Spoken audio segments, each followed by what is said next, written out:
Hello, Sim here. Now, one of the questions I get a lot on my channel, whether it be via comments or on stream: Sim, when's DumaOS coming out? The answer is this year, but when? Soon.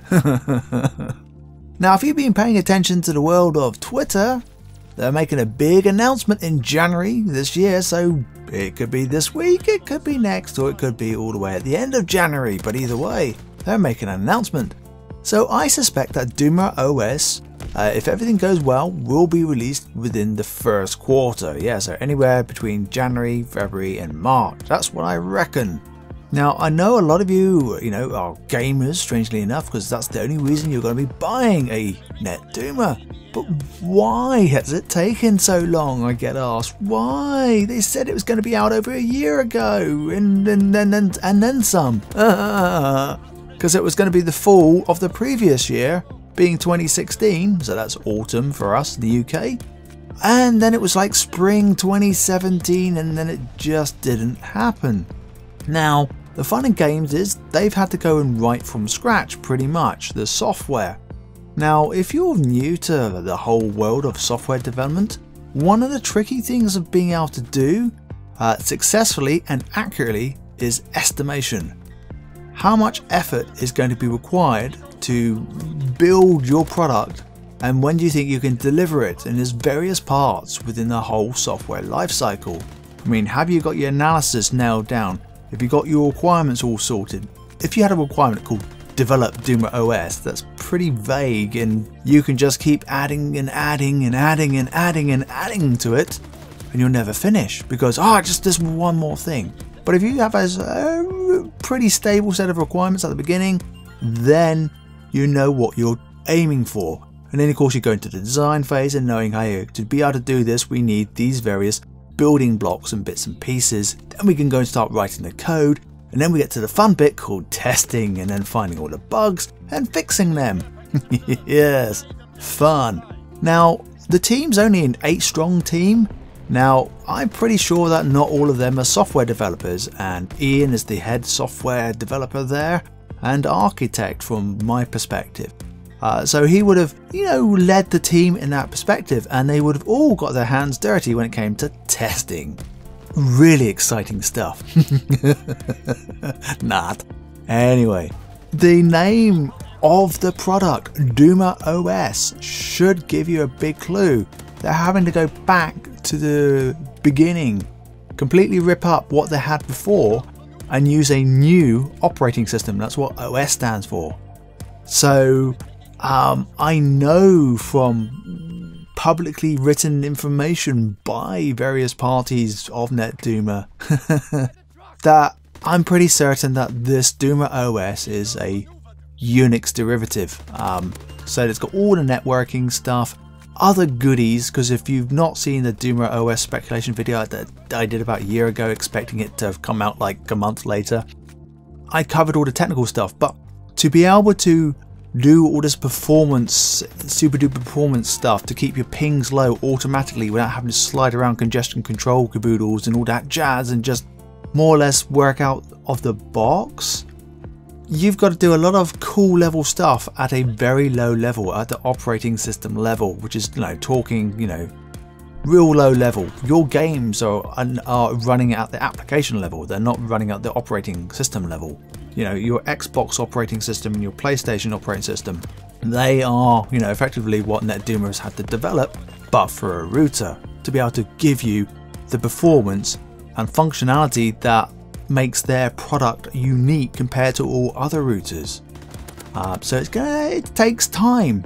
And of course, when you're going back to the roots, you've got to make sure that your drivers are working properly, that there's no race conditions and deadlocks and all of this kind of stuff. And more importantly, because it's like your entry point into your house, you need to make sure that this box of tricks, known as a router, is secure and that nobody can go and hack in and break into your home network and do stuff.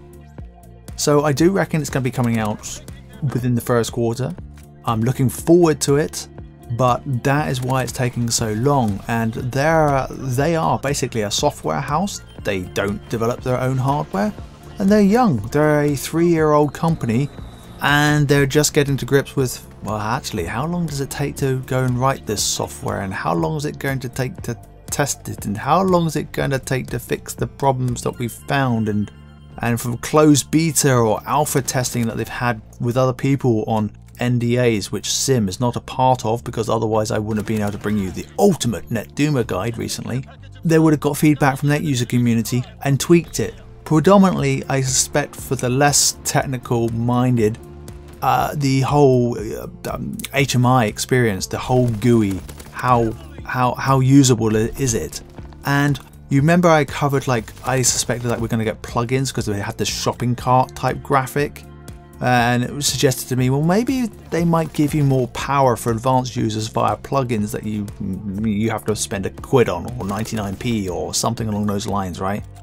To then do all the techie stuff, because at the end of the day you could possibly SSH or remote log on to via terminal onto the router, but I suspect we as end users will never be given that access because they need to protect their IP, their intellectual property. Software is expensive.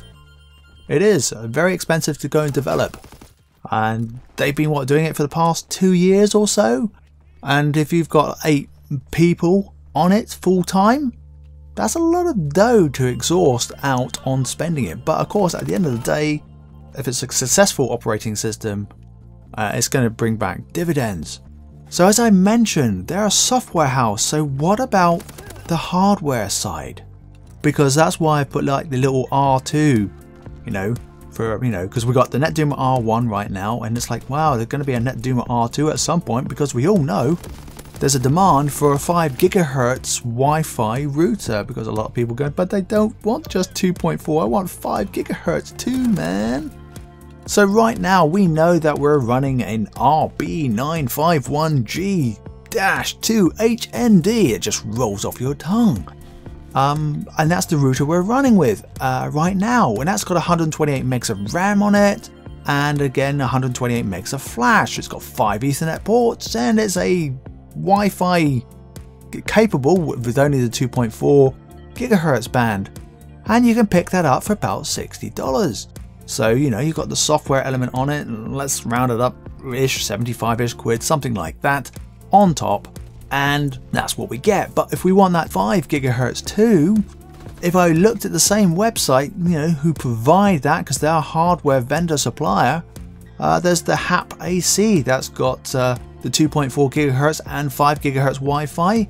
The CPU is 120 MHz faster, so a bit more bang on your processing power. It's got 128 megs of RAM, but it's only got 16 megs of flash. And would that be sufficient for, putting DumaOS in? It might be, and it might not be. But that retails for $130. Now, of course, Netduma might be able to pick that up cheaper. But there's another thing I looked around on their site just to have a look to see. It's like, well, okay, is there anything else with a bit more RAM and flash equivalent?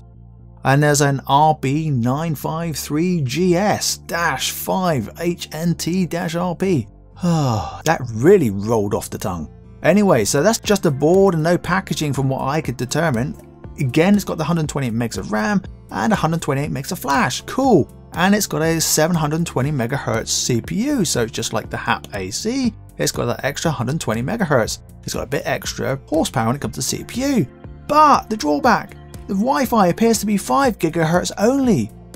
But it does come with MIMO, or MIMO, or however it's pronounced. So 3 concurrent devices from the top of my head, rather than just 1.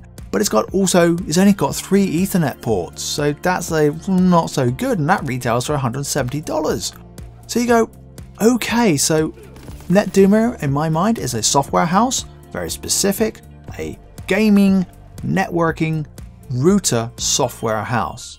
And obviously they have to partner with some other hardware developer to bring out the R2, or they could install it on other routers that you could buy. I've been playing about with Lead. Other guys out there will be playing about with OpenWRT and stuff like that, and DDWRT.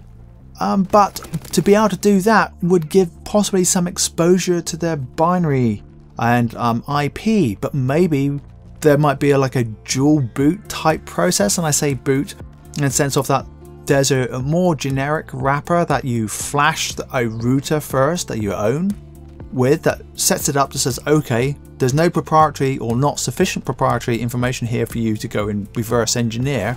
Now go and flash the router again via whatever we just installed with this other software package, like we've been doing when we upgrade our current R1 router, because nobody's reversed engineered that as far as I know. Therefore, providing a mechanism to protect the IP and give us the flexibility to put it on different pieces of hardware. But to do that again, you know, this is why they've had to go and write their kernel, their operating system from scratch, because it's the kernel, which is the main core. That's what the kernel is a core of a nut, right? That's what's got to run on a variety of hardware. And again, that would probably be limited to the CPU kind of architecture, whether it be RISC, it most likely will be all RISC. It's going to be embedded CPUs, you know, so it could run on some CISC, which is, you got RISC and CISC chipsets out there. So think Intel is CISC, and think like PowerPC is RISC, reduced instruction set, where the Intel was complex instruction set for those who are wondering what the heck Sim is talking about. But then you have to have the drivers to work with it, because you need the drivers to work with certain Wi-Fi cards, you know, on a PC. And it's exactly the same for a router, because it's going to have an inbuilt Wi-Fi. It's going to be a Marvell, it's going to be an or Qualcomm, or an Atheros, or whatever the name is, the manufacturer. I can't think off the top of my head, but there's different Wi-Fi manufacturers when it comes to chipsets. So there's all these possibilities, but the good news is that 2018 is looking pretty bright. DumaOS is going to definitely arrive this year. I'm pretty damn sure on that one. I'm like 99.9% certain on that. And with luck, I believe that DumaOS is probably going to arrive in February. As I've been saying on stream, it's definitely not coming out last year in December. It'd be crazy to release it during Christmas. Absolutely nightmare. I can see from recent tweets that they're just finishing off, fine polishing it all off. Providing that they've got a full-blown test and it all goes through and they don't discover some last-minute security problem or some what's called a timing issue, where you get a race condition and software just locks up and goes nuts and crazy and you need to reboot the router every 5 minutes because something weird happens. Providing they don't find any of those kind of issues, then I'm pretty confident we're going to see it fairly soon. But the 5 GHz Wi-Fi and 2.4 GHz Wi-Fi and all the Ethernet ports have a fully fledged router, we'll call it the R2. How they're going to do that, whether they're going to release potentially different price points, so they might have an R2, an R3 and R4. So your R2 gives you your basic 2.4 GHz Wi-Fi and stuff, and it's sufficient there, and then you've got your R3 that gives you your 2.4 and 5 and happens to have twice the horsepower but costs 3 times as much, for example. There's a whole wide variety of options out there, and it's going to be interesting to see how it pans out. So if you found this commentary interesting, I'd appreciate a thumbs up. Please drop a comment down below, give me your thoughts, and until next time, this has been Sim.